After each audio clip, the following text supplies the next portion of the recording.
Hello, I welcome you all to my channel KS Wala. Today is the next lecture for the current affair of the polity section of the monthly booklet of June 2024. As you know that last lecture we discussed about the Bharatiya Nyaya Sanhita 2023, which is actually the Indian Penal Code of 1860, which was there. We discussed all of the provisions of the Indian Penal Code. Indian Penal Code का मतलब क्या है, and same जो दूसरा नया law incorporate किया गया, that is भारतीय नागरिक सुरक्षा संहिता. It is nothing actually but जो previous CRPC था, Criminal Procedure Code, so that is actually being renamed as renamed by this name, and in fact कुछ provisions change हुए या कुछ provisions add भी हो गए. So we will discuss all of the things about CRPC, that ये कब incorporate किया गया पहली बार, और ये कैसे फिर चेंज अमेंडमेंट्स आ गई, इसमें किस किस टाइम पे अमेंडमेंट्स आ गई, और अभी जो नया इसका नाम दिया गया है तो इसमें क्या चेंज आ गई, ये सब क्या है. First we have to understand what is this criminal procedure code. अभी जो हमने सीखा अभी तक वो ये था कि इंडियन पीनल कोड जो हमें क्या बताता है, एक तो क्रिमिनल ऑफेंसेस और उनकी सजा क्या है, यानी कि जो गुनाह करता है या कोई भी लॉ तोड़ता है, क्राइम करता है, तो वो डिफाइन करता है क्राइम्स को और उस क्राइम की सजा कितनी होगी. फॉर एग्जाम्पल मर्डर, उसको डिफाइन कौन करता है, मर्डर किसको हम कहेंगे, वो आईपीसी करता है, या आजकल का जो नया इसका नाम है दैट इज भारतीय न्याय संहिता. और मर्डर की कितनी सजा है, कितने साल की सजा है, वो भी कौन बताएगा, आईपीसी ही बताएगा.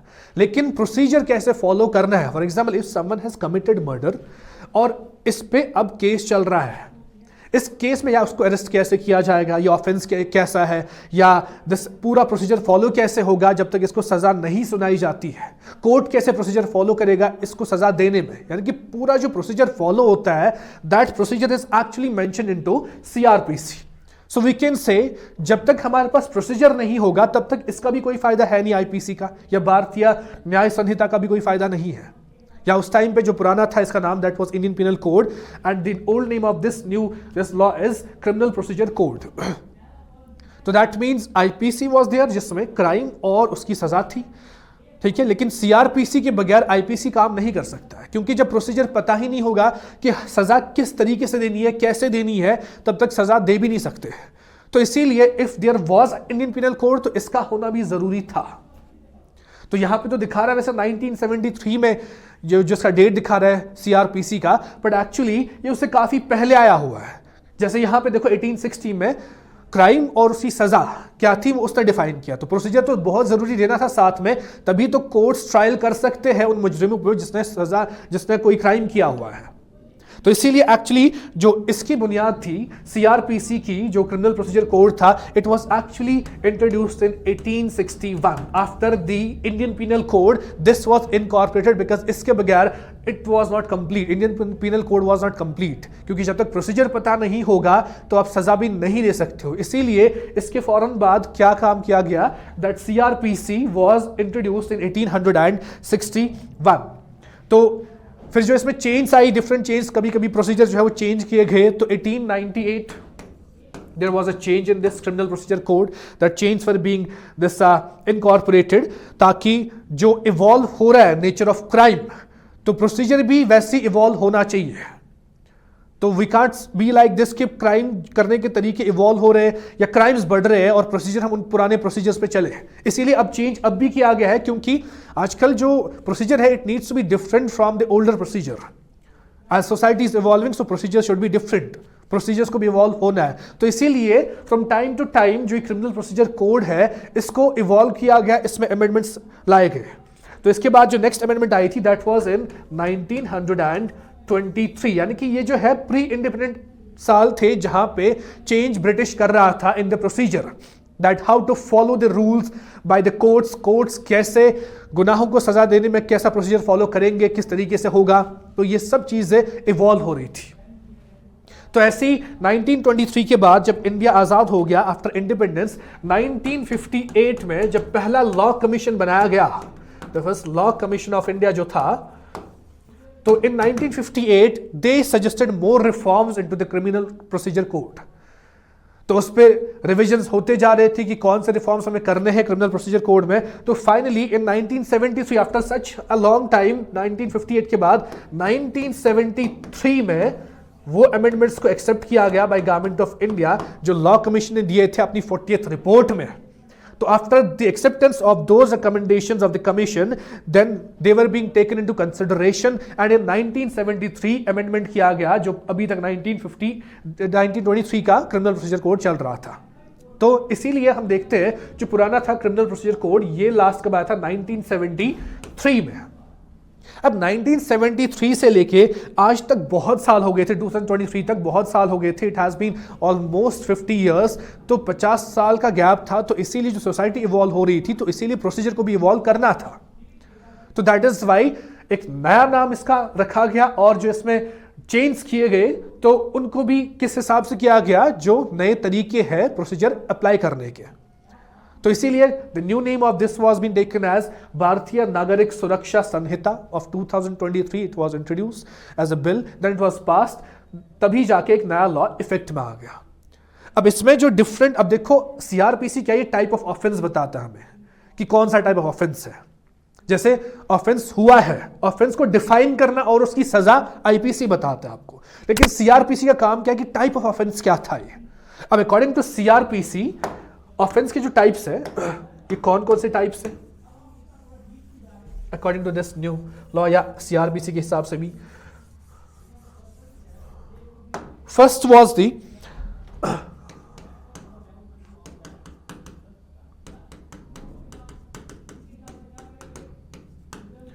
Cognizable offence. Cognizable offence, cognizable offence क्या है जहां पे A policeman can arrest the suspect या सस्पेक्ट नहीं जिसने क्राइम किया हो विदाउट ए वारंट। अक्सर क्या होता है नॉर्मली जब भी किसी ने कोई क्राइम किया, जब उसको अरेस्ट करने जाते हैं तो he has to be show this warrant कि आपको किस बेसिस पर अरेस्ट किया जाता है, उसको वारंट देना पड़ता है। लेकिन अगर कोई ऐसा ऑफेंस है जो जिसको हम बोलते हैं cognizable offence according to the CrPC of 1973, ऐसे ऑफेंस में आपको वारंट नहीं दिखाना है to the person who has committed the crime. तो without warrant a policeman can arrest that person. ये कौन से ऐसे क्राइम्स हो सकते हैं? फॉर एग्जाम्पल किसी ने मर्डर किया है तो मर्डर के लिए वारंट की जरूरत नहीं है। Police can straight away go to the person who has committed this crime and they can arrest that person. किसी ने किडनैपिंग की है ऐसी, या किसी ने कभी कुछ थेफ्ट किया, चोरी हो गई, या डावरी के चक्कर में किसी की डेथ हो गई। टाइप ऑफ मर्डर ये भी है कि डाउरी के चक्कर में किसी की डेथ होगी। तो ये सब ऑफेंसेस जो है ये इनको हम कॉग्निजेबल ऑफेंस कहते हैं, जहां पे there is no need of warrant, police can directly arrest the person who has committed such crime. ऐसी जो दूसरा टाइप है दिस इन दिस सीआरपीसी वो कौन सा था? That was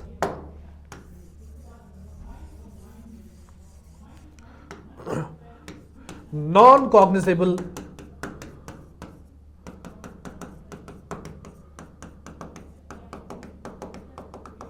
offence. ये नॉन कॉग्निजेबल क्या है? यहां पे अगर किसी ने, ये एक ऐसा ऑफेंस है जिसमें पुलिस के पास जरूरी वारंट होना चाहिए अरेस्ट करने के लिए। They have to show that warrant to the person who is actually the criminal, जिसने क्राइम किया है, तो उसको वारंट के बिना अरेस्ट नहीं किया जा सकता है। तो इसमें जैसे एग्जांपल्स क्या क्या आ सकते हैं? कुछ माइनर असॉल्ट हो सकते हैं, किसी को मारा पीटा आपने तो ये भी एक क्राइम है। लेकिन पुलिस अगर आपको अरेस्ट करती है इस बेसिस पे, but they should be with A warrant. बोलते हैं अरेस्ट वारंट दिखाओ कि आपके पास वारंट आपने कोर्ट से लिख के लाया कि यू कैन अरेस्ट मी, तब जाके अरेस्ट हो सकता है। या ऐसे ही कभी किसी ने डिफेमेशन किया, डिफेमेशन मैंने किसी के खिलाफ कुछ बोल दिया जिसकी वजह से उसकी इमेज डिफेम हो गई, तो ये भी क्या है? एक नॉन कॉग्निजेबल ऑफेंस है जहां पे police needs that warrant for arresting me, for arresting the criminal who had committed this crime. या किसी ने कभी, किसी ऑफिसर ने इश्यू किए सर्टिफिकेट्स जो गलत थे, फॉल्स सर्टिफिकेट्स, ये भी एक नॉन कॉग्निजेबल ऑफेंस है। इस ऑफेंस के लिए पुलिस को वारंट दिखाना पड़ता है अरेस्ट करने के लिए। यही प्रोसीजर है। अब देखो ये प्रोसीजर है कि हाउ टू अरेस्ट। अगर कॉग्निजेबल ऑफेंस किया है तो आप विदाउट वारंट अरेस्ट कर सकते हो। अगर नॉन कॉग्निजेबल ऑफेंस किया है तो आप को वारंट जरूरी चाहिए, तब जाके आप अरेस्ट कर सकते हो। ऐसे ही तीसरा ऑफेंस जो डिफाइन करता है, जो सीआरपीसी बताता है, वो कौन सा है? That is bailable offence.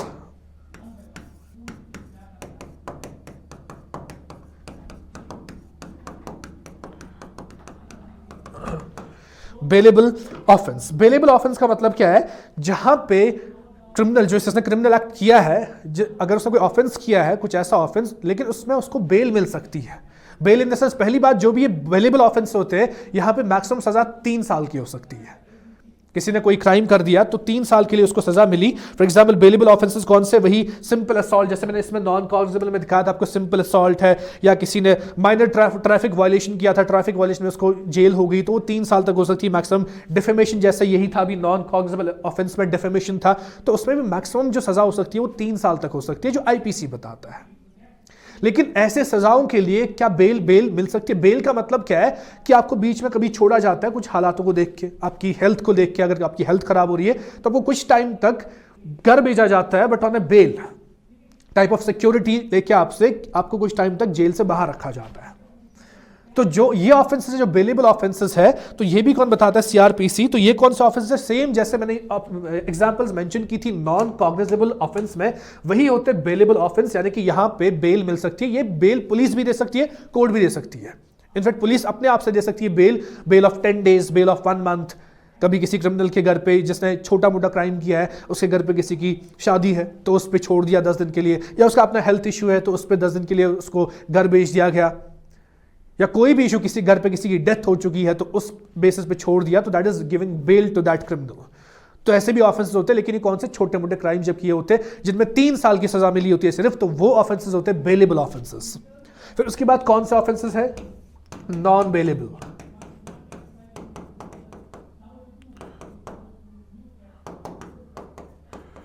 Non bailable offence, कि नॉन बेलेबल ऑफेंस कौन से? जिसमें ऐसा रिलीफ नहीं मिल सकता है। लेकिन ऐसा भी नहीं है कि कभी नहीं मिल सकता है, अगर यहां पे बेल देनी होती है, ये सिर्फ कोर्ट दे सकता है। फर्क क्या है बेलेबल और नॉन बेलेबल में? यहां पे पुलिस डायरेक्टली खुद दे सकती है बेल ऑफ 10 डेज 20 डेज। लेकिन ये जो ऑफेंसेस है, जो क्रिमिनल सीरियस क्राइम्स है, जैसे यहां पे था cognizable, murder, rape and murder, कुछ ऐसे ऑफेंसेस, किडनैपिंग, वो क्या होते हैं? Non bailable. और नॉन बेलेबल ऑफेंसेस में क्या होता है? 3 साल से ज्यादा सजा मिलती है ऐसे ऑफेंसेस में। जहां पे भी 3 साल से ज्यादा सजा मिल गई किसी क्राइम में, that means that is a non bailable offence. लेकिन स्टिल इन ऑफेंसेस में भी बेल दी जा सकती है, लेकिन that can only be provided by the courts. Police कभी भी अपने, यू कैन से दैट, अपने लेवल पे बेल प्रोवाइड नहीं कर सकती है। किन ऑफेंसेस के लिए? नॉन बेलेबल ऑफेंसेस के लिए। तो इनमें एग्जाम्पल क्या आएंगे? क्या नॉन बेलेबल ऑफेंसेस है? जैसे वही मर्डर है, रेप है, किडनैपिंग है, करप्शन है, डाउरी, डेथ है, ये सब एग्जाम्पल्स बन जाती है किसकी? नॉन बेलेबल ऑफेंसेस की। तो यही प्रोसीजर्स है जो सीआरपीसी बताता है कि कौन सा जो ऑफेंस है इसमें क्या प्रोसीजर फॉलो किया जाएगा। That is actually the CrPC which it defines. अब की प्रोविजन जो अभी हो गया है, इसमें जो चेंज लाई गई है into this CrPC of 1973, first the name has been changed. ठीक है, एक नया ही लॉ, इसको नए लॉ का ही नाम दिया गया है। और इसके बाद जो डिफरेंट चेंज है वो क्या है? जैसे यहीं पे ये बुकलेट बताती है कि detention of under trials. Under trials मतलब क्या है? कि जो मतलब फॉर एग्जांपल जो माइनर्स है, those are the under trials. तो उनके लिए मान लो किसी माइनर को सजा मिली है, दैट सजा मिली है 5 साल की, तो 2.5 साल के बाद ये वही कह रहे कि accused detain for half of the maximum sentence must be released on the bond except for death penalty. उस अक्यूज को छोड़ सकते हैं हाफ टाइम के बाद। किसी ने कोई क्रिमिनल एक्ट किया था, उसमें 5 साल की सजा मिली, तो 2.5 साल के बाद उसको छोड़ सकते हैं ऑन ए बॉन्ड। लेकिन इसमें एक्सेप्शन है, उन लोगों को नहीं छोड़ा, उन माइनर्स को नहीं छोड़ा जाएगा जिसने क्या किया होगा, जिसको डेथ पेनल्टी मिली होगी या लाइफ इंप्रिजनमेंट केस अगर ऐसा कुछ होगा, तो इन केसेस में नहीं छोड़ सकते हैं। ठीक है, या और those with multiple pending charge. Under trials वही जिनका ट्रायल चल रहा होता है, तो जिस पे ट्रायल किसका चल रहा होता है या उसने क्या किया है, अगर उसको डेथ पेनल्टी मिलने वाली होती है या लाइफ इंप्रिजनमेंट केस, कोई ऐसा क्राइम किया होता है जिसमें सजा क्या होती है, लाइफ इंप्रिजनमेंट, तो वहां पे उसको हाफ टाइम के बाद नहीं छोड़ा जा सकता है। ठीक है, तो लेकिन जो बाकी है इनके बगैर, चाहे वो डेथ पेनल्टी हो, लाइफ इंप्रिजनमेंट हो या मल्टीपल पेंडिंग चार्ज, यानी कि उस पर बहुत चार्ज लगे हैं, तो उस पर केस चल रहा है उसका कोर्ट में, कोर्ट ने भी फैसला नहीं सुना है, तो इसीलिए जो बाकी इन 3 के बगैर जो बाकी ऑफेंसेस है, वहां पे जो डिटेन्ड अक्यूज्ड है उसको this half the maximum sentence जो उसको रिलीज किया जा सकता है हाफ टाइम के बाद, लेकिन बॉन्ड साइन करके। ये एक चेंज है इसमें। Second change is signatures and finger impressions. एक अक्यूज पर्सन जिस पे इल्जाम लगा हुआ है उसको कहते हैं एक्यूज पर्सन, ठीक है, जो अभी जेल में भी नहीं है, तो मैजिस्ट्रेट उस पर्सन से उसके सिग्नेचर्स ले सकता है, फिंगर इंप्रेशंस दे सकता है, या कोई हैंड राइटिंग उसको चाहिए, वॉइस सैंपल चाहिए उस एक्यूज का, तो वो उनसे ले सकता है। पहले ऐसा पॉसिबल नहीं था, वो कब था, जब वो जेल में होते थे तब उनसे ऐसा लिया जा सकता है। लेकिन जो एक्यूज है जो जेल में है भी नहीं अभी, तो उनसे भी ये सब चीजें कौन ले सकता है, मैजिस्ट्रेट। तो he can take signatures, finger impressions और हैंड राइटिंग, और या वॉइस सैंपल्स भी उनसे लिए जा सकते हैं। ऐसे ही हमने आईपीसी में बताया था कम्युनिटी सर्विस, छोटे मोटे क्राइम्स जो होंगे उनमें सजा क्या होगी, कम्युनिटी सर्विस। अब आईपीसी का काम यही है, सजा को डिफाइन करना और उसकी सजा। तो वहां पे वो आईपीसी यही बताता है जो छोटे मोटे क्राइम्स हो गए, फॉर एग्जांपल कोई सुसाइड थ्रेट दे रहा है किसी पब्लिक ऑफिसर को, उसके काम में रोक रहा है by giving him the threat of suicide, वो एक छोटा मोटा ऑफेंस है, तो उसके लिए कम्युनिटी सर्विस सजा होगी। लेकिन ये कैसे होगी ये सजा, कौन कम्युनिटी सर्विस में कौन कौन सी सजा क्या है, तो वो कौन बताएगा, सीआरपीसी बताता है। इसने क्या किया, इसने डिफाइन किया कम्युनिटी सर्विस को। अब इस सर्विस में कुछ भी हो सकता है, पब्लिक पार्क साफ करना अपने एरिया की, ये सजा है। लाइब्रेरी की सफाई करना, या लाइब्रेरी में बुक्स मेंटेन, पब्लिक लाइब्रेरी में जो गवर्नमेंट लाइब्रेरी होगी उसमें बुक्स मेंटेन करना, ये एक सजा हो सकती है। तो इन शॉर्ट सीआरपीसी ने क्या किया, उसने उस कम्युनिटी सर्विस को डिफाइन किया, जो उसकी हाईलाइट्स है या जो उसमें चेंज लाइक या जो उसमें नई चीजें इनकॉर्पोरेट की गई है। I am sharing those things with you. पहली दो चीजें तो ये थी जो यहां पे मेंशन्ड है, जो अंडर ट्रायल्स है उनके related, and second thing was जो मैजिस्ट्रेट कर सकता है सिग्नेचर्स और थंब इंप्रेशंस ले सकता है एक्यूज पर्सन के। थर्ड आई मेंशन दैट जो कम्युनिटी सर्विस है उसको डिफाइन किया किसने, जो ये नया लॉ है, दैट इज भारतीय नागरिक सुरक्षा संहिता। ऐसी what they actually provided that concept एक आया था जीरो एफआईआर का, zero FIR, first information report. Zero FIR का मतलब क्या होता था, देखो पहले क्या होता था, for example if someone has committed crime into this area, local area, तो उसको उसी पुलिस स्टेशन में एफआईआर लॉन्च करना पड़ता था। वो किसी और पुलिस स्टेशन में नहीं जा सकते थे, वहां पे एफआईआर लॉन्च कर सकते थे किसी और एरिया के। तो जो लोकल पुलिस स्टेशन जो पुलिस स्टेशन जिसके जुरिस्डिक्शन में वो एरिया आता है, तो बस वहीं पे एफआईआर लॉन्च किया जा सकता था। लेकिन फिर कॉन्सेप्ट आया था जीरो एफआईआर, यानी कि क्राइम कहीं भी हुआ हो, आप कहीं भी उसकी कंप्लेंट इंडिया के किसी भी पुलिस स्टेशन में लॉन्च कर सकते हो। That was the concept of zero FIR. अब ये तो पहले ही से आया था। अब नए इस लॉ ने क्या किया, इसने कहा कि जो जीरो एफआईआर है, अगर मान लो क्राइम इस एरिया में हुआ है, पहले क्या होता था, यहां का पुलिस स्टेशन होगा, बस यहीं पे एफआईआर लॉन्च होगा। लेकिन जीरो एफआईआर का मतलब क्या है कि आप इंडिया के, मान लो ये पूरा एरिया इंडिया है, आप किसी भी क्राइम अगर यहां हुआ है तो आप यहां पे पुलिस स्टेशन जो है उसमें भी आप क्या कर सकते हो, एफआईआर लॉन्च कर सकते हो। That was the concept of zero FIR. अब नया क्या हो गया इसमें कि यहां पे जब जीरो एफआईआर लॉन्च होगा, ये इनका काम होगा अब उस एफआईआर को यहां तक पहुंचाना, जो कंसर्न पुलिस स्टेशन होगा। ये नया चेंज आ गया किसमें, दैट इज भारतीय नागरिक सुरक्षा संहिता ऑफ 2023, दैट अगर जीरो एफआईआर कहीं पे भी फाइल हुआ है तो उस पुलिस स्टेशन को, रेलेवेंट पुलिस स्टेशन तक पहुंचाना है उस एफआईआर को। ये किसका काम होगा, द कंसर्न पुलिस स्टेशन जहां पे जीरो एफआईआर लॉन्च हो या फाइल किया गया है। And second, this next change that was there in this new law, that is जो FIRs है वो अभी तक कैसे फाइल किए जाते थे, वहां पे जाके पुलिस स्टेशन में जाके फिर वहां पे FIR लिखवाना पड़ता था।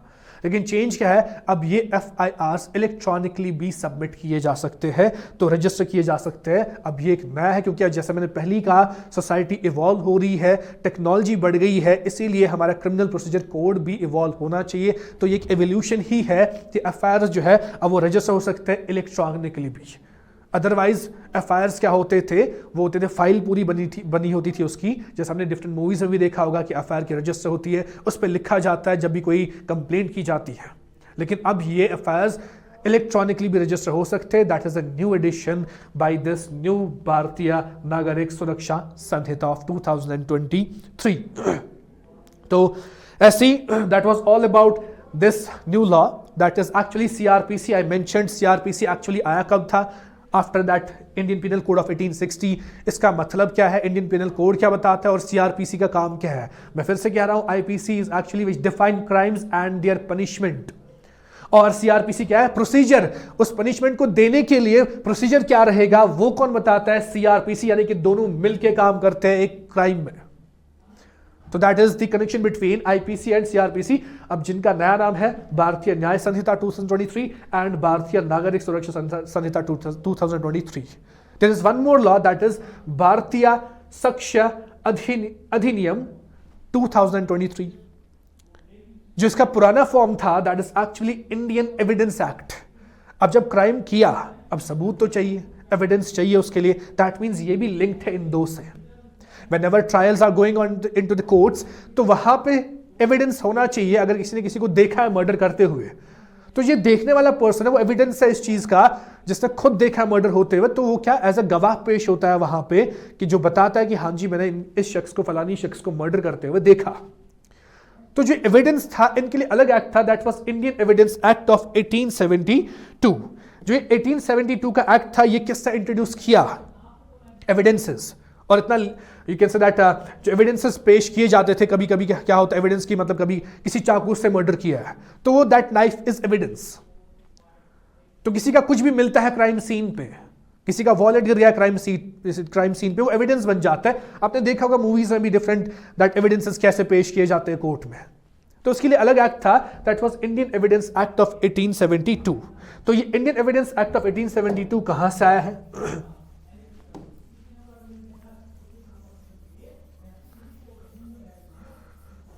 It was actually English lawyer, जो जज भी थे, जो राइटर भी थे, जो फिलोसफर भी थे. The person was sir James Stephen.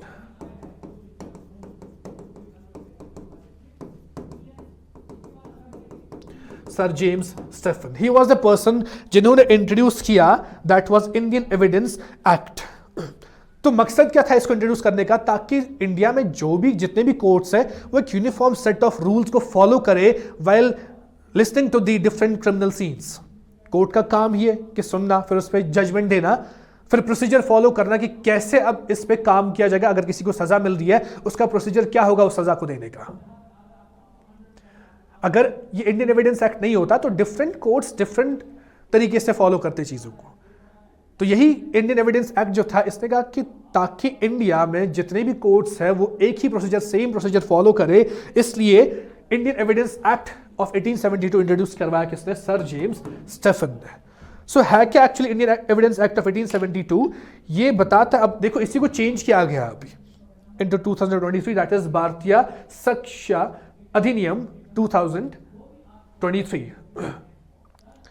तो व्हाट इज देयर एक्चुअली? अब जो पुराना था इंडियन एविडेंस एक्ट, इसमें और इसमें कुछ चेंज है, जो न्यू चेंज इंट्रोड्यूस की गई है. फॉर एग्जांपल, अगर मैं एविडेंस की बात करूं, दिस इंडियन एविडेंस एक्ट जो है, और जो नया है भारतीय साक्ष्य अधिनियम 2023.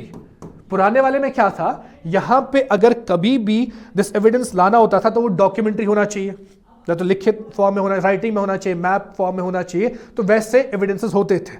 लेकिन अभी जो है, अभी ऐड क्या हो गया? इलेक्ट्रॉनिक.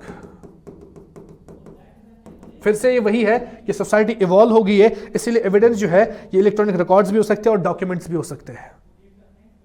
पहले इलेक्ट्रॉनिक रिकॉर्ड्स नहीं होते थे which can be used as evidences.